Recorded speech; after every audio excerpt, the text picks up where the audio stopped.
কোটা সংস্কার আন্দোলনে গুলিবিদ্ধ শিক্ষার্থীদের দুর্বিষহ জীবন নিয়ে দুশ্চিন্তা কাটছে না স্বজনদের। ঘটনার ২০ দিন পার হলেও শরীরে ছররা গুলি নিয়ে রংপুর মেডিকেলের বিছানায় কাতরাচ্ছেন শিক্ষার্থীরা।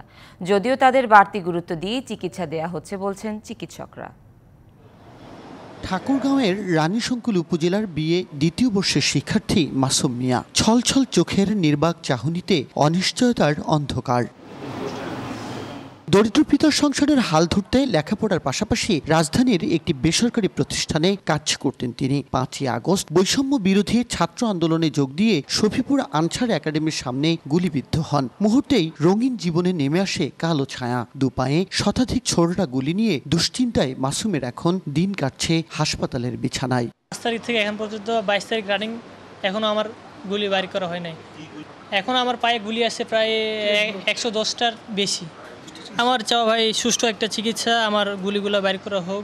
রংপুর মেডিকেল কলেজ হাসপাতালের ৬ নম্বর ওয়ার্ডে গুলিবিদ্ধ হয়ে চিকিৎসাধীন রোগীদের গল্পগুলো একই রকম। স্বাভাবিক জীবনে ফেরা নিয়ে দুশ্চিন্তায় তাদের স্বজনরা। বিশ্বমানের থার্মিক্স রড, সালাম স্টিল থার্মিক্স, দেশের একমাত্র থার্মিক্স রড। আমি যে সুস্থ হইতে পারবো কিনা এটা সবসময় মনের ভিতরে একটা ভয় কাজ করেই। আমার ছেলের সুচিকিৎসা আমি চাই, ছেলেটা ভালো আগের মতো থাকতে পারে। যারা আজকে গুলিবিদ্ধ হয়েছে তারা যেন সর্বোচ্চ চিকিৎসা পায়, তাদের যে ফিউচার আছে একটা, সেই ফিউচারটা যেন তারা ফিরে পায়। ছাত্র আন্দোলনে আহত হয়ে গেল ১৫ই জুলাই থেকে রংপুর মেডিকেলের চিকিৎসা নিয়েছেন ৩ শতাধিক। তাদের মধ্যে মারা গেছেন ১১ জন। চিকিৎসকরা বলছেন গুলিবিদ্ধদের সেবা দেয়া হচ্ছে গুরুত্ব দিয়ে। রোগী তো আমার, সব রোগী আমার কেয়ার। আন্দোলন যেগুলো আছে স্পেশাল বলতে স্পেশালি বলবো, যেহেতু অন্যান্য পেশেন্টের কিছু কিছু কিনতে হয়, বাট ওনাদের কিছু কিনতে হচ্ছে না।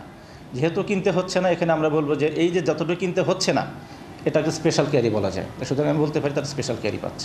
নিহতদের রাষ্ট্রীয় স্বীকৃতি ও আহতদের জন্য সচ্ছল জীবন নিশ্চিতে ভূমিকা রাখবে সরকার, এমন আশা ভুক্তভোগীদের। Majed Masud, DBC news, Rangpur.